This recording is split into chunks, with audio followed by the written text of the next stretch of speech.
شرور أنفسنا ومن سيئات أعمالنا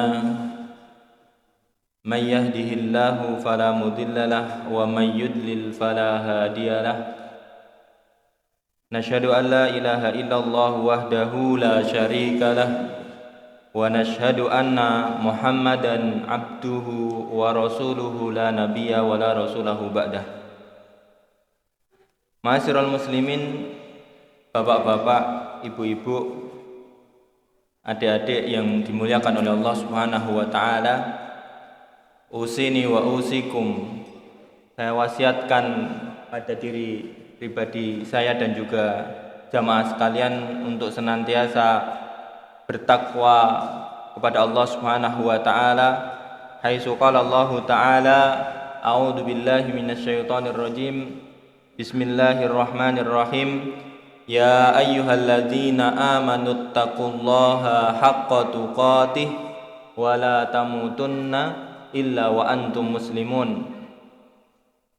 Wa qala aidan ya ayyuhalladzina amanu taqullaha wal tanzur nafsum ma qaddamat lighad wattaqullaha innallaha khabirum bima ta'malun.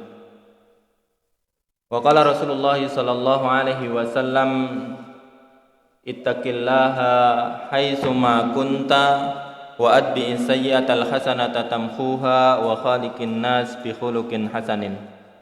Fa inna asdaqal hadis kitabullah wa khairal hadi hadi Muhammadin sallallahu alaihi wasallam wa syarrul umur muhdatsatuha wa kullu muhdatsatin bid'ah wa kullu bid'atin dhalalah wa kullu dhalalatin finnar.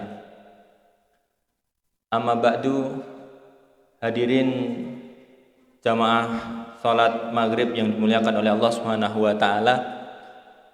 Sepindah yang pertama, monggo kita ngraosaken puji syukur kita dumateng Allah Subhanahu wa taala.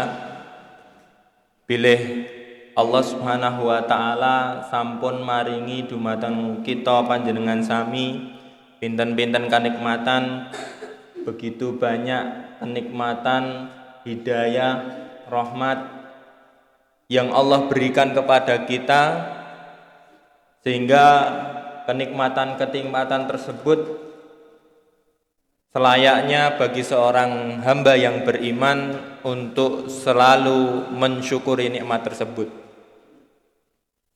Kata para ulama, ada 3 cara agar kita termasuk orang-orang yang bersyukur, karena Allah Subhanahu wa taala menyampaikan kepada kita bahwa wa qalilum min ibadiyas syakur, bahwa sedikit sekali dari hambaku itu mereka yang bersyukur kepada Allah Subhanahu wa taala. Sehingga bapak-bapak, ibu-ibu, hadirin rahimani wa rahimakumullah, mudah-mudahan kita yang hadir pada malam hari ini termasuk qalil yang disebutkan oleh Allah Subhanahu wa taala. Sehingga kita termasuk orang-orang yang sedikit yang disebutkan oleh Allah Subhanahu wa taala, termasuk hamba-hamba yang bersyukur. Bagaimana caranya? Yang pertama, syukur bil qalb. Mengucapkan ataupun merasakan rasa syukur itu dengan hati kita, meyakini bahwa Allah Subhanahu wa taala adalah satu-satunya zat yang mengatur seluruh alam semesta. Allah Subhanahu wa taala adalah zat yang satu-satunya memberikan kenikmatan-kenikmatan tersebut kepada kita. Itu syukur bil qalbi, syukur dengan hati kita. Hati kita merasa yakin, harus yakin bahwa Allah Subhanahu wa taala adalah Al-Khaliq, bahwa Allah Subhanahu wa taala adalah yang memberikan rizki kepada kita, yang memberikan kesehatan kepada kita, yang mengatur seluruh alam semesta. Sehingga tidak ada sedikit pun yang bisa terjadi kecuali atas izin dari Allah Subhanahu wa taala. Maka bapak-bapak, ibu-ibu, hadirin arsadani wa arsadakumullah, jangan sampai kita pernah melalaikan Allah Subhanahu wa taala meskipun hanya satu detik. Karena semuanya yang kita lakukan ini adalah kehendak dari Allah Subhanahu wa taala. Ini penting. Ini penting. Syukur bil qalbi ini penting. Karena terkadang mohon maaf kita mungkin merasa paling kuat, kita merasa paling pintar, kita merasa paling berjasa dengan apa yang kita lakukan sehingga kita lupa, kita lalai dari yang namanya Allah Subhanahu wa taala yang sudah menggerakkan apa yang sudah Allah karuniakan kepada kita. Allah Subhanahu wa taala sudah memberikan akal pikiran kepada kita sehingga kita mampu bisa bersyukur, kita bisa melakukan aktivitas sehari-hari, menggunakan pikiran, menggunakan kecerdasan kita untuk mendapatkan harta, untuk berkomunikasi, untuk bernegosiasi dan lain sebagainya. Itu tidak lain adalah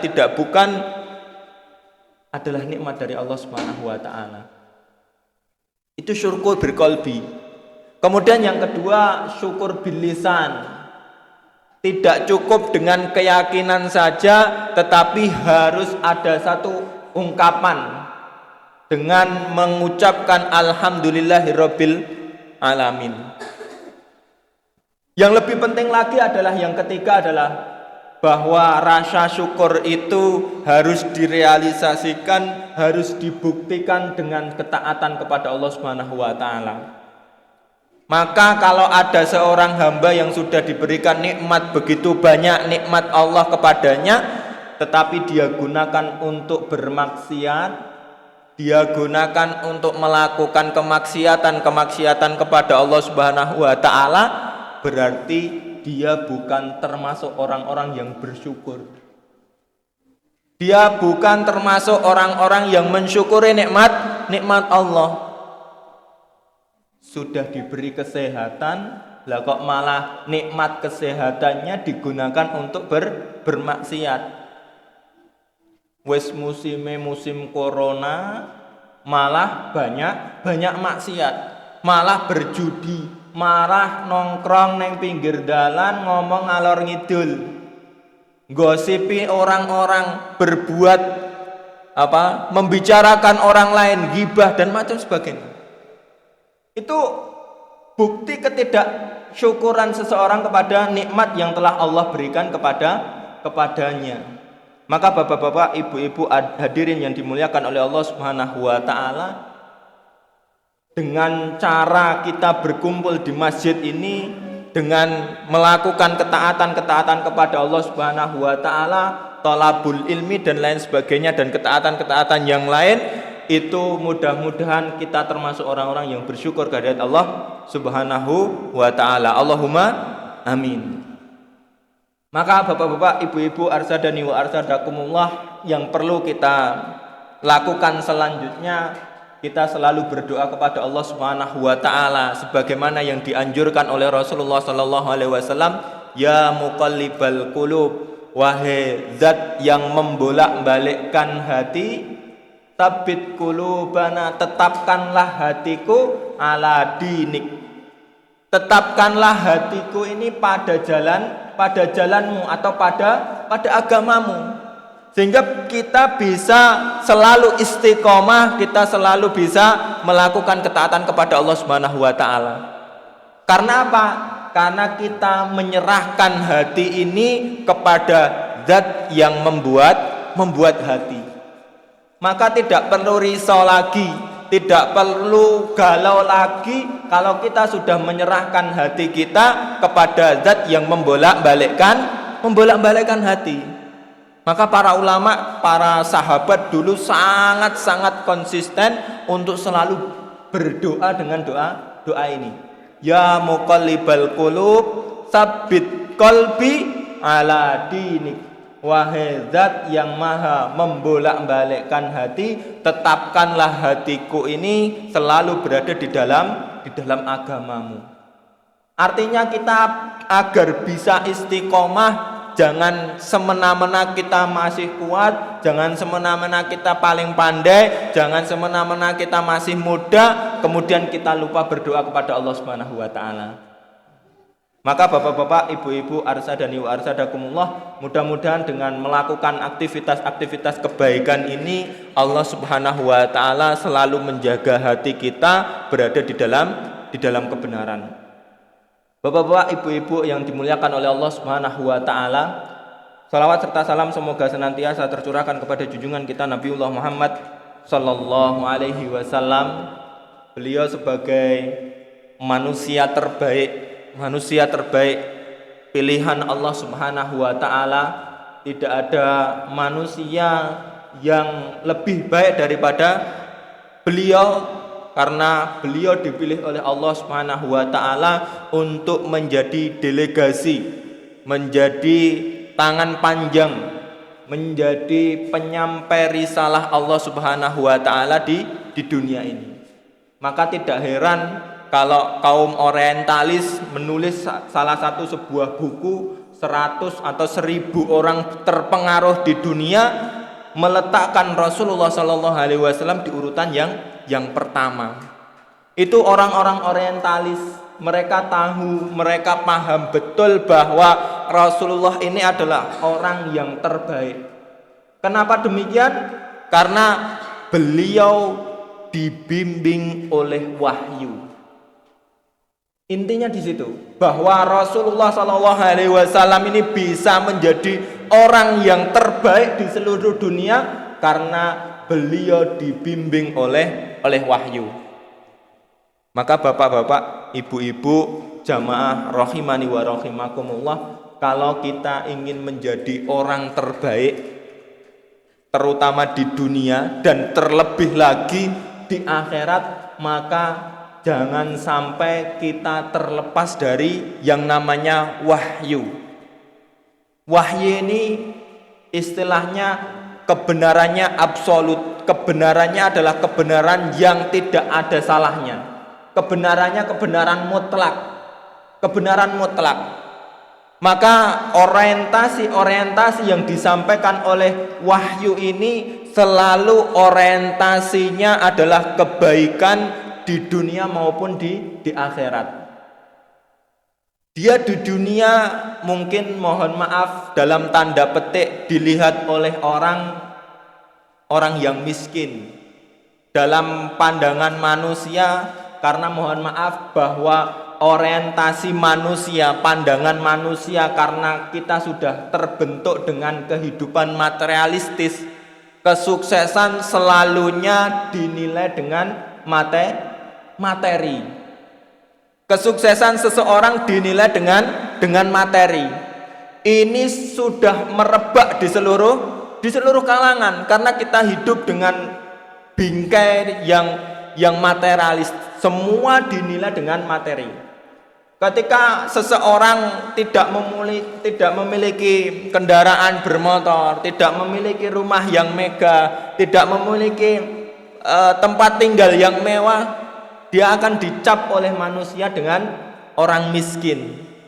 Padahal di sisi Allah Subhanahu wa taala, ukuran kesuksesan seseorang bukan dilihat dari kekayaan, bukan dilihat dari materi, tetapi dari apa bapak-bapak? Dari takwanya. Ketakwaan dia, rasa takutnya dia kepada Allah Subhanahu wa taala, itu yang dinilai oleh Allah dengan kesuksesan. Perlu tahu bahwa ketakwaan ini yang akan menjamin seseorang di dunia dan di akhirat dengan kesuksesan, dengan kemenangan, dengan pahala yang besar dijanjikan oleh Allah Subhanahu wa taala. Apalah artinya kita dilihat oleh masyarakat sebagai orang yang sukses di dunia tetapi miskin di akhirat. Bapak-bapak, ibu-ibu, hadirin yang dirahmati oleh Allah Subhanahu wa taala, perlu kita sampaikan, jangan pernah kita menggadaikan kehidupan yang sementara ini untuk menghilangkan kehidupan yang abadi.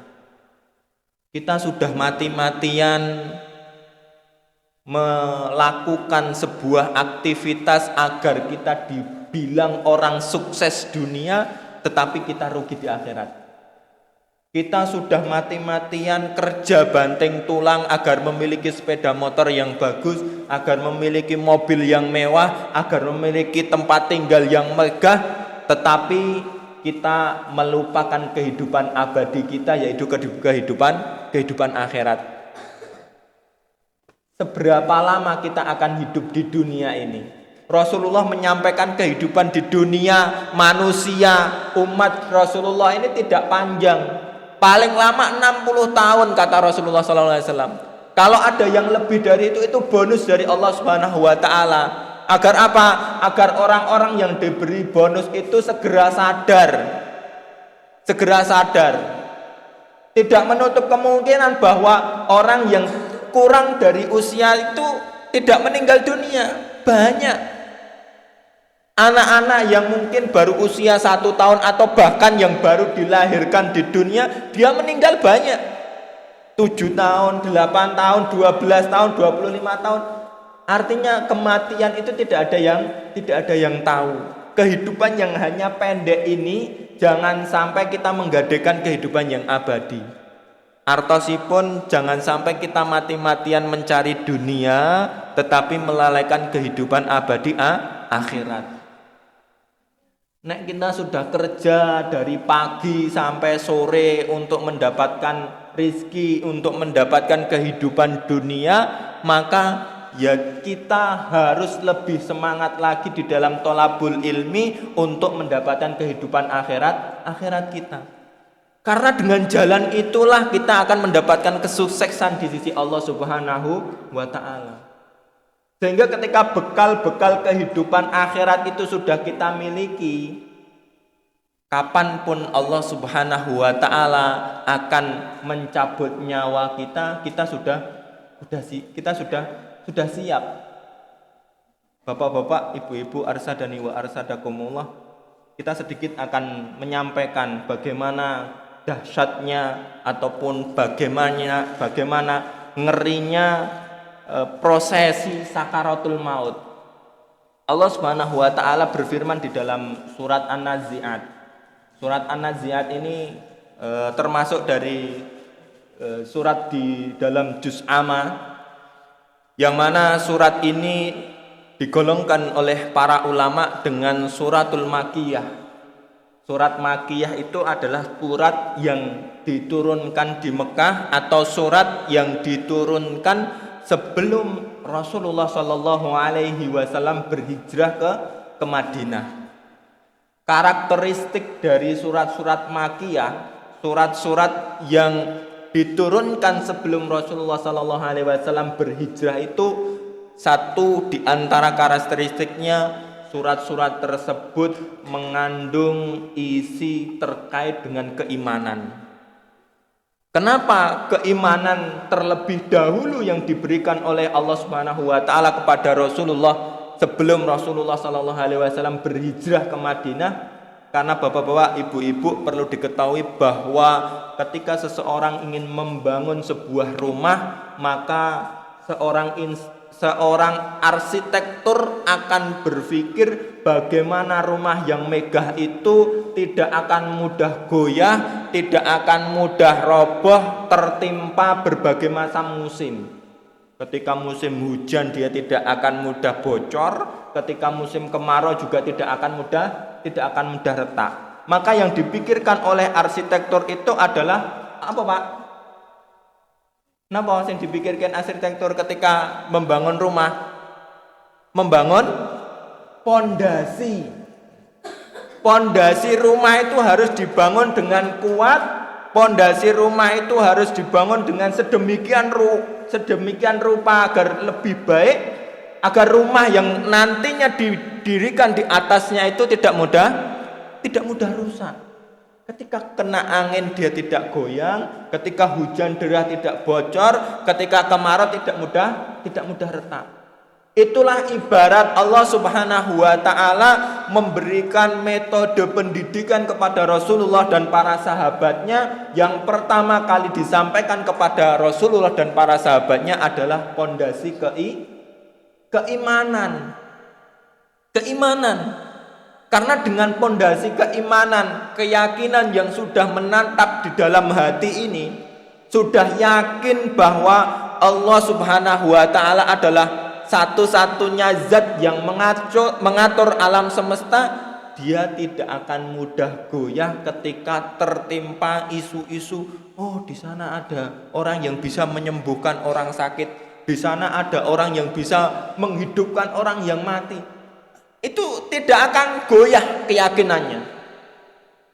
Begitu juga ketika Allah Subhanahu wa taala, seseorang itu sudah memiliki keyakinan yang mantap bahwa Allah Subhanahu wa taala nanti akan membangkitkan di yaumul ba'ats, yaumul hasr, yaumul pembangkitan, dan yaum dikumpulkannya seluruh manusia sejak Nabi Adam sampai nanti manusia terakhir dikumpulkan oleh Allah Subhanahu wa taala di padang mahsyar. Apa perlunya? Allah Subhanahu wa taala akan memintai pertanggungjawaban dari setiap detik yang Allah berikan kepada kita.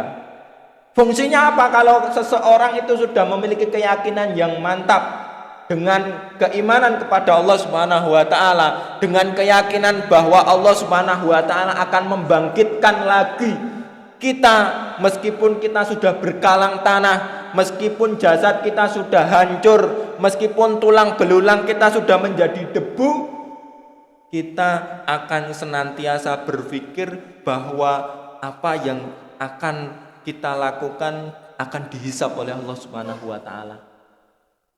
Kalimat-kalimat yang keluar dari mulut kita akan dipertanggungjawabkan di sisi Allah Subhanahu wa taala. Akan ditampakkan kepadanya sebuah TV yang sangat besar, diperlihatkan semua amalan yang sudah dia lakukan selama hidup di dunia. Apakah kita tidak malu kalau kita bermaksiat kepada Allah Subhanahu wa taala, kemudian diperlihatkan amalan-amalan kita di hadapan seluruh makhluk? Seluruh makhluk, manusia dari Nabi Adam sampai manusia terakhir. Bukan hanya itu, hewan-hewan nanti akan dibangkitkan oleh Allah Subhanahu wa taala, akan dihisab oleh Allah Subhanahu wa taala. Yang pernah menzalimi binatang, yang pernah membunuh binatang tanpa hak, ataupun merawat kucing, ataupun merawat binatang-binatang tidak diberi makan, sudah berbuat zalim kepada binatang, akan dihisab. Akan dihisab.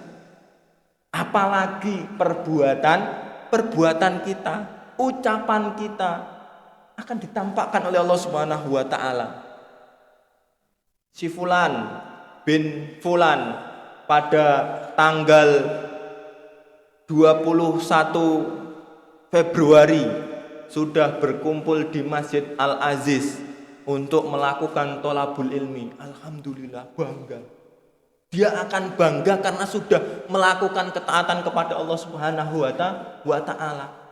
Tetapi pada saat itu akan banyak manusia yang tertunduk malu, tidak berani mengangkat kepalanya. Karena apa? Karena hari-harinya dia isi dengan kemaksiatan kepada Allah Subhanahu wa taala.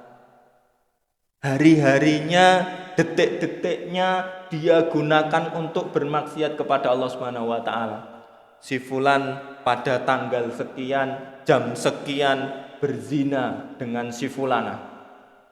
Si fulan dan si fulan pada hari ini berpacaran di alas karet. Padahal belum resmi, belum halal berpacar, atau dinamakan. Si fulan dan si fulan pada hari ini jam sekian detik ini melakukan perjudian, semuanya akan ditampakkan. Pada saat itu orang-orang yang bermaksiat itu mereka akan tertunduk malu, Pak. Mereka akan tertunduk malu. Itu orang yang bermaksiat, apalagi orang-orang yang kafir. Orang-orang yang tidak beriman kepada Allah Subhanahu wa taala, orang-orang yang tidak beriman dengan hari kebangkitan. Mereka lebih sengsara lagi.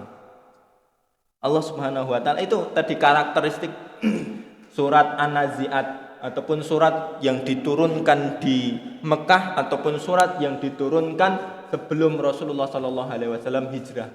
Karakter ini adalah karakter akidah, karakter keimanan. Sehingga seseorang itu ketika memiliki keimanan yang kuat, ketika memiliki keimanan yang sahih, yang benar, dia akan kuat di dalam beribadah kepada Allah Subhanahu wa taala. Allah berfirman di dalam surat An-Nazi'at, A'udzubillahi minasyaitonirrajim, bismillahirrahmanirrahim. Wan nazi'ati gharqa. Demi para malaikat yang mencabut nyawa dengan keras. Allah Subhanahu wa taala bersumpah dengan para malaikat yang bertugas mencabut nyawa dengan keras.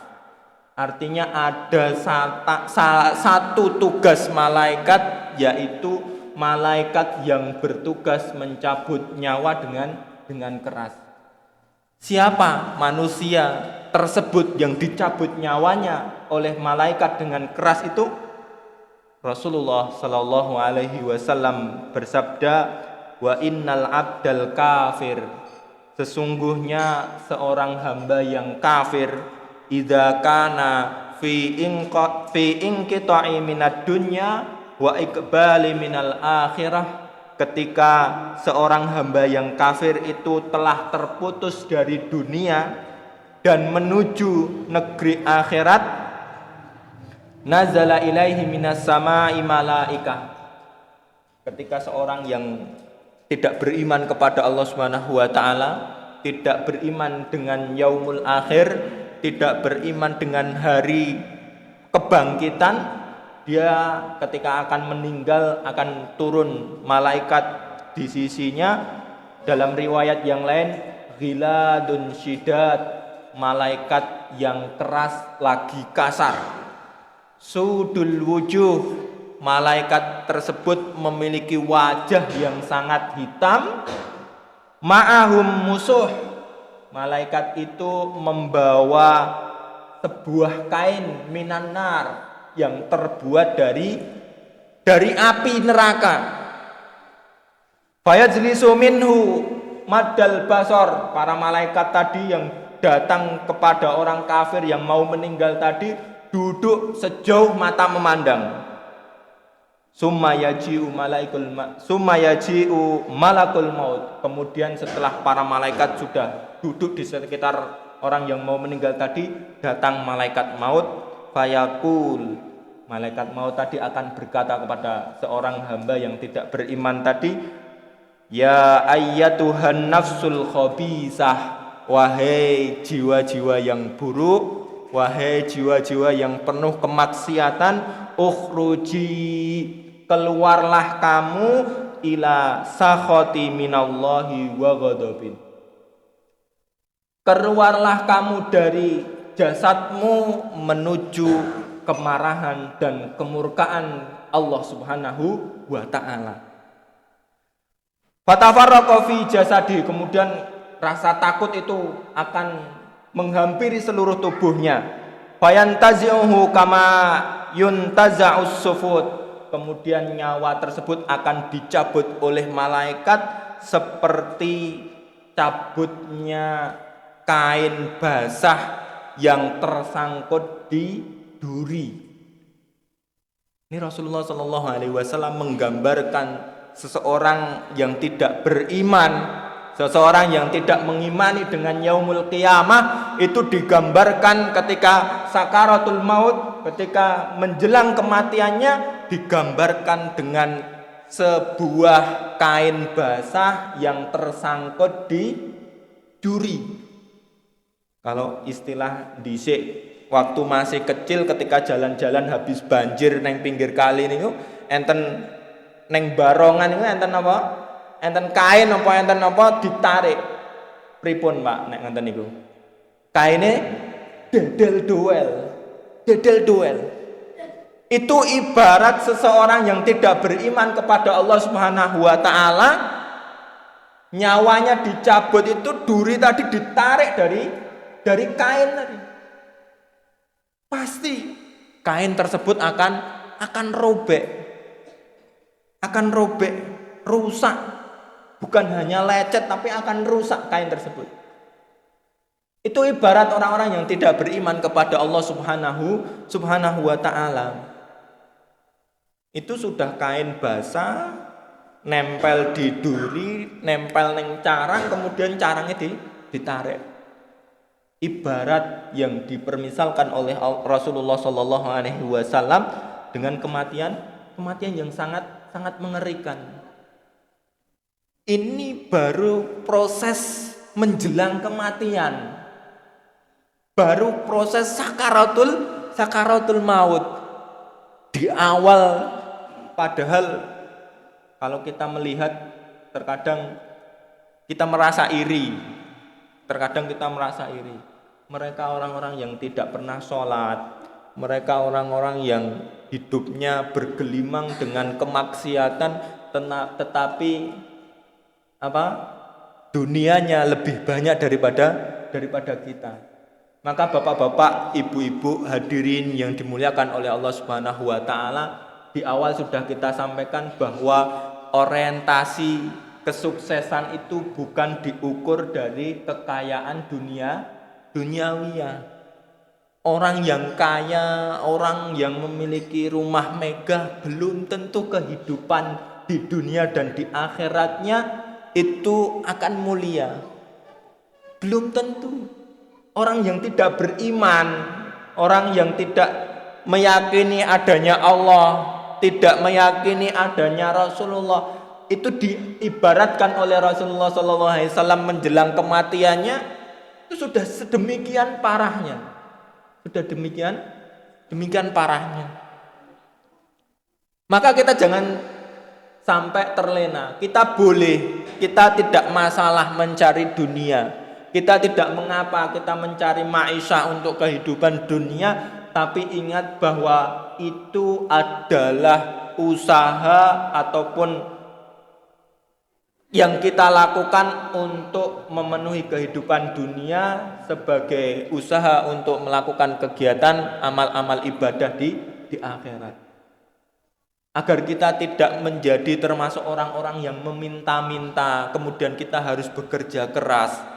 Kita harus menghidupi keluarga kita, itu tidak masalah. Yang menjadi masalah itu kalau kita sudah terlena, kita sudah terbuai dengan kehidupan dunia, kemudian kita melalaikan kehidupan akhirat. Itu yang menjadi masalah. Itu yang menjadi masalah.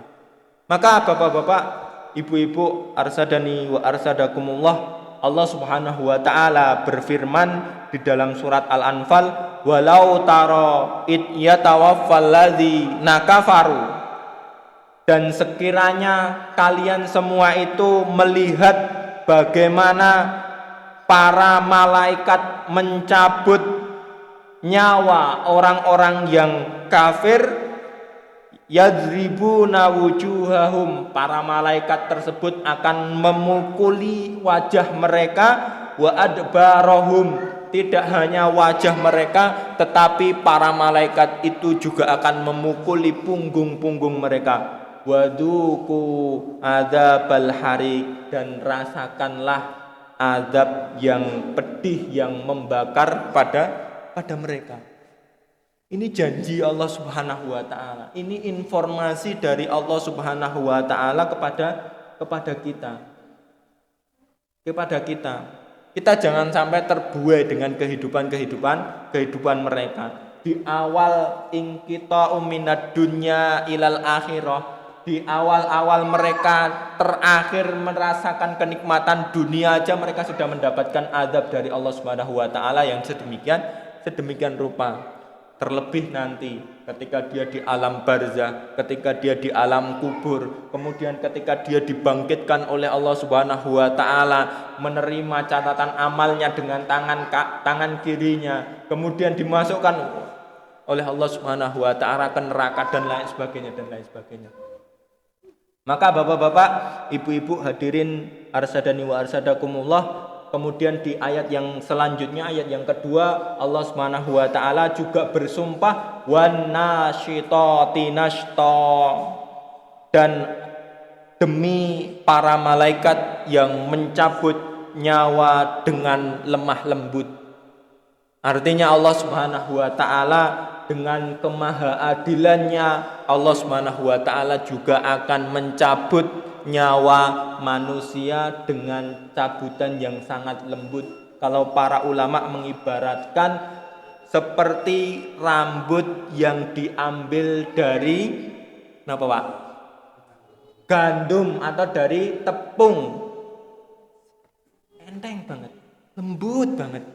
Orang kroso, tidak terasa. Bahkan orang yang merasakan sakaratul maut pun tidak merasakan pedihnya sakaratul maut.